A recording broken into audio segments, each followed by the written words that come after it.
news has just broken that Chelsea have submitted 35 million euros for Jamie Bino Gittens, and I'm at the point now where I'm fully 100% convinced that Chelsea are just trying to sign Manchester City's academy, because there's just no way at this point that Chelsea have signed this many players from our academy. Like, it's getting a little bit ridiculous. Because as you can see here, Bino Gittens was in Manchester City's academy when he was 16 years of age, and then Borussia Dortmund picked him up. And I'm telling you, they're not defeating the allegations, because they even signed Liam Delap in this transfer window for their striker position. And, oh yeah, who did he play for? Manchester City's academy, once again. And honestly, next season, they could have the majority of their starting 11 as Manchester City Youth Academy products. Cole Palmer, obviously, is their #1 star in that Chelsea side at the moment. He obviously was bought from Manchester City. Jadon Sancho, who played for them this season, who is obviously going to move on. He's not going to join Chelsea permanently, but he played for them this season from Manchester City's academy. And of course, Romeo Latvia as well, who plays for Chelsea from the Manchester City academy. And then, of course, there's Tosin as well, who they signed, who was, once again, from the Manchester City academy. And that now makes 6 players.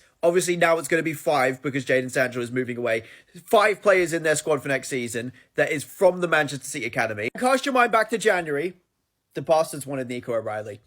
This is 100% a transfer strategy. You can't convince me it's not at this point. And so, using the logic, I have a feeling I know who Chelsea are going to sign for their goalkeeper position. James Trafford from Burnley. I've got it all figured out. I've got it all figured out. Mike Maignan, that is all a bluff. They're going to fail in those negotiations, and then they're going to bring in James Trafford from Burnley.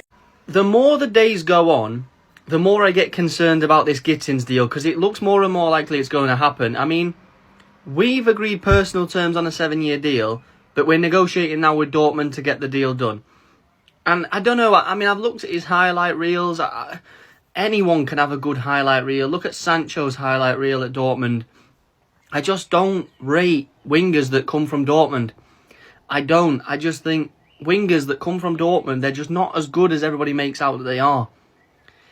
And there's no... I mean, he come from Man City's academy. He's got the connection with a couple of the Man City lads that are already at the club. And he looks all right. But I just think, like, what? I don't see the need to buy him. I feel like we're just, at that point, with him being like 20 years old, we're just taking valuable minutes away from Tyreek George at this point. And I don't know, there's just something about wingers from Dortmund that I just don't rate. Like, if we get him, I'll back him and I'll support him and I'll want him to succeed at the club, obviously. But I don't see it being a good move. I really don't.